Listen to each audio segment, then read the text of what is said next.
سيدنا وحبيبنا محمد المصطفى وعلى آله المجتبى وأصحابه النجبى. اللهم صل على سيدنا محمد النبي الأمي الهاشمي وعلى آله وأصحابه نجوم الهدى. أما بعد فقد قال الله تبارك وتعالى في القرآن المجيد والفرقان الحميد: أعوذ بالله من الشيطان الرجيم. بسم الله الرحمن الرحيم. وقضى ربك ألا تعبدوا إلا إياه وبالوالدين إحسانا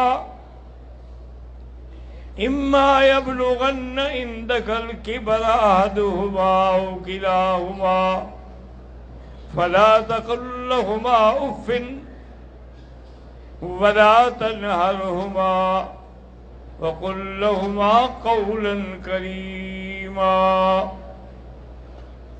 واخفض لهما جناح الذل من الرحمة وقل رب ارحمهما كما ربياني صغيرا.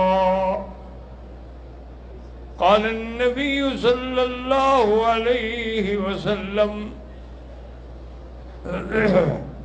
الجنة تحت أقدام الأمهات، أو كما قال النبي صلى الله عليه وسلم.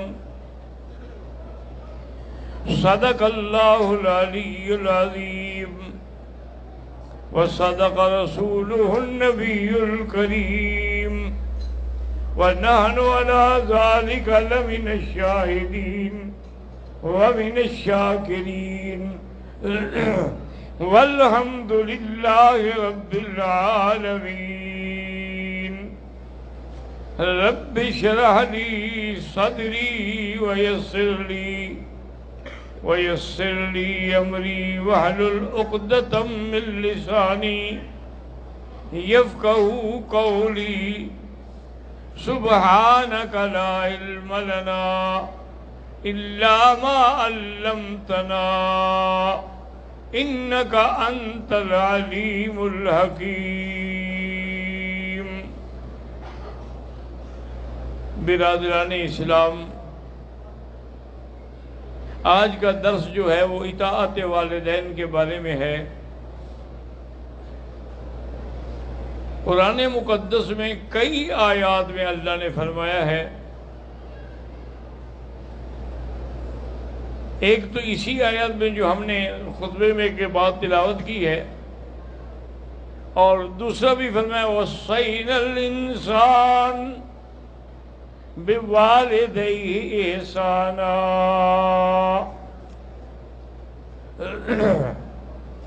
اسی طرح اللہ تبارک و تعالی نے فرمایا کئی مقامات پہ کہ وَاعْبُدُوا اللَّهَ وَلَا تُشْرِكُوا بِهِ شَيْئًا وَبِالْوَالِدَيْنِ إِحْسَانًا۔ ایک بات یاد رکھیں کہ پورے قرآن میں جہاں جہاں یہ لفظ آیا ہے والدین کے بارے میں، وہاں احسان کا لفظ ہے۔ جیسے کہ دو لفظ ہوتے ہیں،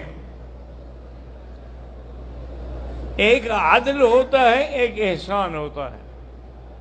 ان اللہ یأمر بالعدل والاحسان۔ عدل کا معنی تو یہ ہوتا ہے کہ تم برابر سرابر، یعنی جتنا اس نے دیا تم نے بھی دے دیا۔ احسان کا معنی یہ ہوتا ہے کہ اس سے زیادہ آدمی خدمت کرے۔ تو والدین کے بارے میں عدل نہیں، احسان کرنا ہے۔ ایک صحابی آئے حضور کی خدمت میں، آگے پوچھا، سلام کیا اور کہا یا رسول اللہ صلی اللہ علیہ وسلم من احق بصحبتی، میری صحبت میری خدمت کے لیے سب سے زیادہ حق کس کا ہے؟ آپ نے فرمایا امو کا، تمہاری ماں کا ہے۔ اس نے پوچھا ثم من، پھر کس کا ہے؟ فرمایا امو کا، تمہاری ماں کا ہے۔ اس نے پوچھا ثم من یا رسول اللہ، اس کے بعد فرمایا امو کا، تیری ماں کا ہے۔ انہوں نے کہا ثم من، فرمایا ابو کا، چوتھی جگہ فرمایا تمہارے باپ کا ہے۔ 3 جگہ والدہ کا ذکر کیا۔ وجہ کیا ہے کہ والدہ 3 مصیبتیں اٹھاتی ہے۔ ایک مدت حمل ہے کہ 9 مہینے تک بچے کو پیٹ میں سنبھالنا، اور دوسری مصیبت یہ ہے کہ وقت ولادت کو ہے وہ بھی زندگی اور موت کا جھگڑا ہوتا ہے، اور تیسرا یہ ہے کہ بعد میں 2 سال تک کلی رضاعت، دودھ پلانا، تو وہ 3 مشقتیں برداشت کرتی ہے، تو اس لیے ان کا درجہ بھی حضور نے 3 دفعہ ذکر فرمایا ہے۔ ایک دفعہ حضور صلی اللہ علیہ وسلم منبر پہ سوار ہوئے، اور آپ نے پہلی سیڑھی پہ بھی فرمایا آمین، دوسری سیڑھی پہ قدم رکھا تو فرمایا آمین، تیسری سیڑھی پہ قدم رکھا تو فرمایا آمین، پھر خطبہ دیا، نماز ہوئی۔ صحابہ نے کہا حضور پہلے تو آپ نے کبھی ایسے نہیں کیا، یہ جو آج آپ نے 3 دفعہ آمین کہا ہے، اور نے کہا اس کی وجہ یہ تھی کہ جبریل آئے تھے اور انہوں نے آ کے فرمایا کہ میرے نبی اپنی امت کو بتا دیں کہ جن کو رمضان المبارک کا مہینہ ملے اور پھر جنت نہ ملے وہ بھی ہلاک ہو گیا۔ تو میں نے کہا ٹھیک کہا، آمین۔ اور انہوں نے کہا حضور اسی طرح جس کے سامنے آپ کا نام آئے اور درود نہ پڑے وہ بھی ہلاک ہو گیا۔ تو میں نے کہا آمین۔ اور اس نے کہا حضور جس کو والدین کی خدمت کا موقع ملا، باپ کا یا ماں کا یا دونوں کا، ان کو راضی کر کے جنت نہ حاصل نہ کی وہ بھی ہلاک ہو، فرمایا آمین۔ میں نے کہا آمین۔ اب آپ خود اندازہ کریں کہ دعا مانگنے والا جبرائیل ہو اور آمین کہنے والا حبیب مصطفیٰ محمد مصطفیٰ صلی اللہ علیہ وسلم ہو، وہ دعا پھر کیسے منظور نہیں ہوگی؟ تو اس لیے آدمی کو ہمیشہ لحاظ کرنا چاہیے۔ حضرت موسیٰ علیہ السلام نے ایک دفعہ خواب دیکھا کہ کسی نے کہا کہ فلاں آدمی جو ہے نا وہ تمہارا جنت میں ساتھی ہوگا۔ کہتے ہیں پھر میری نیند کھل گئی اور میں نے کہا پتہ نہیں فلاں آدمی کون ہے۔ میں نے اللہ سے درخواست کی کہ یا اللہ وہ میرا جنت کا ساتھی تو مجھے دکھلائیں۔ حضور نے فرمایا فلاں جگہ چلے جاؤ، وہاں ایک کسائی ہے گوشت بیچتا ہے، اس کے پاس چلے جاؤ۔ وہ کہتے ہیں میں آیا، میں بیٹھ گیا، اس نے گوشت بیچا، جب فارغ ہوا تو تھوڑا سا گوشت اس نے اپنے ساتھ کے لیے بھی باندھا۔ تو میں نے عرض کیا کہ میں مسافر ہوں اور میں آج آپ کے ساتھ رہنا چاہتا ہوں، حل مسائل چلیں بالکل۔ وہ بھی مجھے گھر لے آیا اور نے کہا پہلے بیٹھیں، میری والدہ جو ہیں بڑی ضعیف ہیں، بوڑھی ہیں، اور وہ بیچاری بھوک سے تنگ ہوں گی۔ تو اس نے پہلے تو جا کے اپنی والدہ کو طہارت کرائی، اس سے فارغ ہونے کے بعد پھر وہ جو گوشت لایا تھا تھوڑا سا اس کی یخنی بنائی، پھر ساتھ بیٹھ کے ایک ایک چمچ سے یخنی کھلائی، جو کہ وہ تو کھا نہیں سکتی تھی نا۔ پھر اس نے اشارہ کیا کہ بس اب میرا پیٹ بھر گیا ہے۔ حضرت موسیٰ علیہ السلام کہتے ہیں میں دیکھ رہا ہوں، بڑا حیران ہوں۔ پھر میں نے دیکھا وہ چلا گیا میری روٹی پکانے کے لیے. میں نے دیکھا کہ وہ بوڑھی عورت جو ہے آہستہ آہستہ کچھ کہہ رہی ہے. تو میں اس کے قریب جا کے سننے کی کوشش کی اور میں نے یہ سنا کہ وہ کہہ رہی ہے کہ یا اللہ میرے بیٹے نے میری بڑی خدمت کی ہے، اس کو جنت دینا اور موسیٰ علیہ السلام کا ساتھی بنانا. تو فرماتے ہیں کہ مجھے سمجھ آیا کہ اچھا موسیٰ علیہ السلام کے ساتھی بننے کی وجہ یہ تھی کہ ماں کی دعا لگ گئی. صلی اللہ علیہ وعلا آلہ وصحبہ وسلم تسلیما کثیرا کثیرا. تو والدہ نے جو ایک آدمی نے اپنی والدہ کو 7 حج کروائے اور حج بھی اس طرح کرائے کہ ماں بوڑھی تھی، اس کو بیچارہ کندھے پہ بٹھاتا اور اٹھا کے لے جاتا. مینا، عرفات، مزدلفہ، صفا، طواف سب کندھے پہ کراتا. وہ تو چلنے کے قابل نہیں تھی، نہ اس زمانے میں کوئی ویل چیئر آسان تھی. جب 7 حج مکمل ہو گئے تو وہ مقام ابراہیم پہ بیٹھا ہے اور سوچتا ہے کہ یا اللہ میں نے اپنی والدہ کو 7 حج اپنے کندھے پہ اٹھا کے کرائے ہیں، امید ہے کہ میں نے ان کا حق ادا کر دیا ہوگا. کہتے ہیں کہ وہیں مجھے نیند آ گئی مقام ابراہیم کے پیچھے. تو ایک فرشتے کی شکل میں آدمی آیا یا فرشتہ آدمی کی شکل میں آیا اور اس نے کہا کہ ایک دفعہ جب تم چھوٹے تھے نا دودھ پینے والے تو تم نے اپنے کپڑوں پہ پیشاب کر دیا، کپڑے پلیت ہو گئے، تو تیری والدہ جو ہے وہ انہی پلیت کپڑوں پہ سوئی اور تجھے اپنے سینے پہ سلایا. تو اس ایک رات کا بھی بدلہ نہیں دے سکتا ہے، 7 حجیوں سے تمہارا بدلہ ادا ہو گیا ہے کہ وہ ایک رات جو تیری والدہ نے برداشت کی ہے اس کا حق تو ادا نہیں کر سکتا. تو کس طرح تو دعویٰ کر سکتا ہے کہ میں نے چونکہ 7 حج کرائے ہیں تو ادا ہو جائے گا. ایک دفعہ کچھ لوگ سفر پہ تھے، مسافر تھے، اور اچانک بارش آ گئی شدید قسم کی. دعا کریں اللہ پاکستان کو بھی اور دیگر مسلمان علاقوں کو بھی عذاب سے بچائے، چونکہ بارش رحمت بھی ہے، عذاب بھی ہے.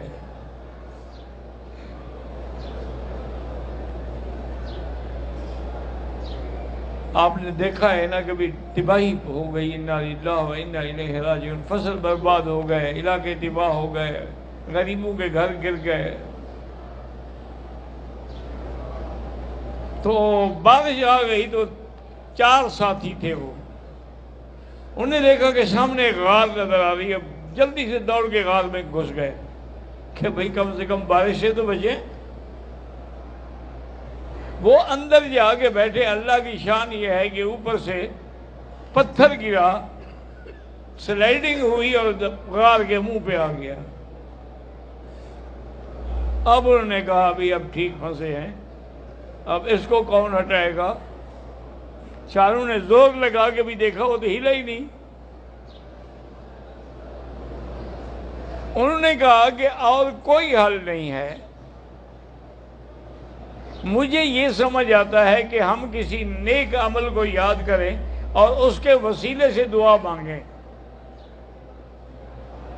کیونکہ اعمال صالحہ سے وسیلہ پکڑنا جو ہے وہ بالکل جائز ہے. سب ائمہ کے نزدیک کسی کا بھی اختلاف نہیں ہے.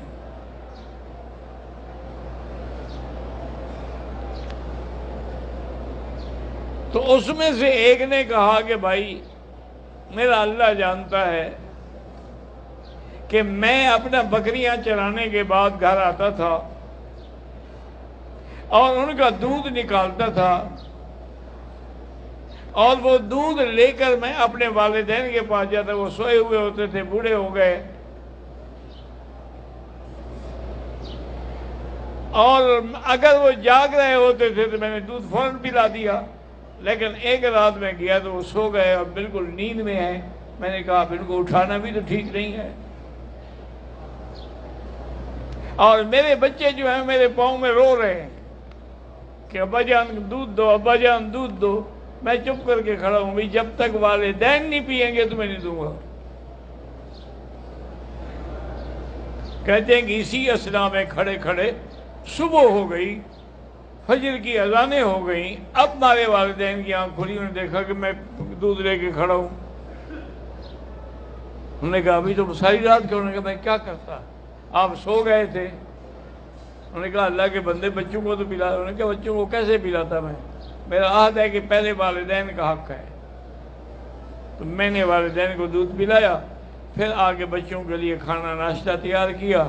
تو یا اللہ تو جانتا ہے اگر میں نے یہ سارا کام خالص نیت سے رضائے والدین کے لیے کیا ہے تو ہمیں اس عذاب سے بچا۔ وہ کہتے ہیں کہ اس دعا کا یہ فائدہ ہوا کہ وہ پتھر جو ہے نا وہ اپنی جگہ سے ہلنے لگا اور تھوڑا سا جگہ بن گئی۔ دوسرے آدمی نے کہا کہ بھی بات یہ ہے کہ میرے چچا کی ایک بیٹی تھی اور وہ بے انتہا خوبصورت تھی۔ آج مجھے ایک دوست نے موبائل پہ کلپ دکھایا ہے کہ ہمارے اپنے علاقوں میں یعنی ملتان کے علاقے میں حضور کا میلاد جو منایا ہے نا، تو وہاں ایک لڑکی کو بھی کپڑے پہنا کے لائے ہیں جی، یہ حور ہے، استقبال کے لیے آئی ہے۔ انا للہ و انا الیہ، بھئی حوریں جنت میں ہوں گی یا ملتان میں ہوں گی؟ افسوس یہ ہے کہ ان کا کوئی ایڈریس نہیں، ورنہ میں خط لکھتا بھئی میری شادی نہیں، مجھے کوئی ایک آدھی حور دے دو، میں جو بغیر حور کے پھر رہا ہوں۔ حالانکہ قرآن وَزَوَّجْنَاهُمْ بِحُورٍ عِین، حور عین کے ساتھ جو شادی ہے وہ جنت میں ہوگی۔ حضور صلی اللہ علیہ وسلم کو ایک صحابی نے خواب میں دیکھا کہ آپ پر لباس نورانی ہے، آپ کی سواری نورانی ہے، آپ کے ہاتھ میں جو چھڑی پکڑی ہوئی ہے وہ بھی نورانی ہے، اور حضور جلدی جلدی جا رہے ہیں۔ تو میں دوڑا، میں نے کہا حضور میں تو آپ کی زیارت کے لیے آیا تھا۔ آپ نے فرمایا میرے عثمان نے آج ایک خیرات کی ہے جو اللہ نے قبول کر لی ہے، اس کے بدلے میں اللہ نے اس کا حور سے نکاح مقرر کیا ہے، ہم اس شادی میں شرکت کے لیے جا رہے ہیں۔ وہ تو ہو سکتا ہے، یہ کیا تماشا ہے کہ پیسے دے کے عورتیں لے آؤ، حضور پاک کے روضے کی تصویریں بنا کے جلوس نکالو۔ پہلے شیعہ کو ہم روتے تھے، اب یہ برادری بھی ہماری ان کے ساتھ مل گئی۔ پہلے وہ جلوس نکالتے تھے کہ یہ دلدل ہے اور یہ بلا ہے اور یہ ہے وہ ہے۔ وہ ہمارے ایک مولوی صاحب ہوتے تھے، فوت ہو گئے بیچارے، مولانا نصیر الدین صاحب، وہ ماشاءاللہ 120 سال کی عمر تھی اور بالکل اللہ کی رحمت سے صحت وغیرہ طاقت بالکل ٹھیک ٹھاک تھی۔ ایک جلسے میں ہم اکٹھے ہوئے، مجھے کہنے لگے یار تم رات کو تقریر کر لینا عشاء کے بعد، اور میں نے فلاں جلسے میں پہنچنا ہے، 6 گھنٹے مجھے بس میں بیٹھنا پڑے گا، اور اگر میں رات کو تقریر کروں پھر میں بس میں بھی نہیں پہنچ سکتا۔ میں نے کہا ٹھیک ہے حضرت آپ تو ہمارے بڑے ہیں، بزرگ ہیں۔ انہوں نے کہا نہیں میں بزرگ تو ہوں لیکن تمہارے والد کا شاگرد ہوں، اس لیے میں تمہارا ادب کر رہا ہوں۔ انہوں نے خیر تقریر کی، تو وہ تقریر میں انہوں نے بتایا، انہوں نے کہا دیکھو بھائی کسی کی چوری ہو جائے تو پیرو واڈی کو لے آتے ہیں، پولیس کو لے آتے ہیں، وہ کہتے ہیں او اس کا جی وہ جو ہار چوری ہوا تھا نا وہ یہ پڑا ہے، او جی اس کے جو کپڑے چوری ہوئے تھے نا وہ یہ پڑے۔ تو جہاں سے مال برآمد ہوتا ہے چور وہی ہوتے ہیں، ان کے پاس جو حضرت حسین کا سارا مال ہے تو قاتل تو یہی ہے، ہمارے پاس تو کچھ نہیں۔ تو اس لیے انہوں نے بھی عجیب اندازہ، اللہ کے بندے حوریں ملیں گی انشاءاللہ، اور ایک نہیں 72 حور ملے گی، اور ہر آدمی کو اس کی اپنی بیوی جو ہے وہ بھی ملے گی، چاہے وہ ایک ہوں یا دو ہوں یا چار ہوں، اور اللہ ان کی اپنی جو اصل بیویاں ہیں نا ان کو اتنا حسن و جمال دیں گے کہ حوریں ترسیں گی۔ حالانکہ حوریں جو ہیں لم یطمثہن انس قبلہم ولا جان فبأي آلاء ربكما تكذبان۔ اللہ فرماتے ہیں ہم نے ان کو ایسے حفاظت رکھا ہے کہ انسان تو انسان کی تھی، جن نے بھی ان کو ہاتھ نہیں لگایا۔ تو وہ حوریں ہوں گی، یہ نہیں ہوگی جو کرایہ پر آپ لے آئے۔ اور میں نہیں کہہ رہا، وہ لڑکی خود تھانے پہنچ گئی، اس نے جا کے پولیس میں رپورٹ کرائی کہ جی انہوں نے مجھے پیسے جو مقرر کیے تھے اسے 10,000 کم دیا ہے، مجھے پیسے لے کے دیں۔ انا للہ و انا الیہ راجعون۔ مولوی اسماعیل شیعہ تھا، ایک جگہ جلسہ کرنے کے لیے وہ تقریر کے لیے گیا تو وہ 10,000 لیتا تھا تقریر کا، کم سے کم طے کرتا تھا پہلے، اور اگر محرم کے 10 دن ہوں تو پھر ہر دن کے 10,000، اور 9 اور 10 جہاں اس نے پہ 2 دن تقریر کرنی تھی وہاں 0 میٹر گاڑی لیتا تھا۔ ایک جگہ وہ جلسے سے فارغ ہوا، وہ جلسے والوں نے کوشش تو بڑی کی چندہ کرنے کی، لیکن پیسے پورے نہ ہوئے۔ 10,000 دینا تھا تو پیسے 5-6 ہزار ہوئے، کم پڑ گئے۔ انہوں نے ایسا کیا کہ ابھی اور کوئی حل نہیں، اس کو لفافے میں بند کرو۔ لفافے میں بند کر کے جب وہ اڈے پر گئے چڑھانے کے لیے بس میں، انہوں نے کہا حضرت یہ آپ کا ہدیہ۔ انہوں نے کہا کھولو بھائی۔ انہوں نے کہا حضرت، انہوں نے کہا میں نے کوئی چوری کرنی ہے، میں حسین کی خیرات لیتا ہوں، کھولو۔ کھولا تو 6,000 سے، کہا بابا کے پیسے پورے کرو ورنہ پھر مجھے اہل سنت والجماعت میں شامل ہونے کا کون روک سکتا ہے، اور میں پیسوں کے لیے تو بے ایمان ہوا ہوں، وہ بھی تم کھا رہے ہو۔ انا للہ و انا الیہ راجعون۔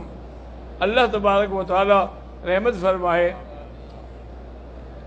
تو اسی لیے حضور صلی اللہ علیہ وسلم نے فرمایا، ایک یمن سے آدمی آیا، اس نے کہا یا رسول اللہ استشیروں کا اجاہد واغزو فی سبیل اللہ، میں اللہ کے راستے میں جہاد کے لیے جانا چاہتا ہوں۔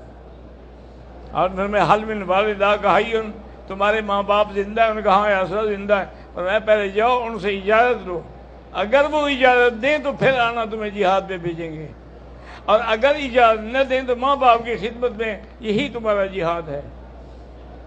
تو اللہ تبارک و تعالی نے قرآن مقدس میں کئی مقامات پر اور ساتھ یہ بھی بتلا دیا ہے کہ والدین اگر بوڑھے ہو جائیں ان کے آگے سر بھی نہ اٹھایا کرو اور ان کو جھڑکا بھی نہ کرو۔ وَلَا تَقُلْ لَهُمَا أُفٍّ وَلَا تَنْهَرْهُمَا وَقُلْ لَهُمَا قَوْلًا كَرِيمًا وَاخْفِضْ لَهُمَا جَنَاحَ الذُّلِّ مِنَ الرَّحْمَةِ وَقُلْ رَبِّ ارْحَمْهُمَا كَمَا رَبَّيَانِي صَغِيرًا۔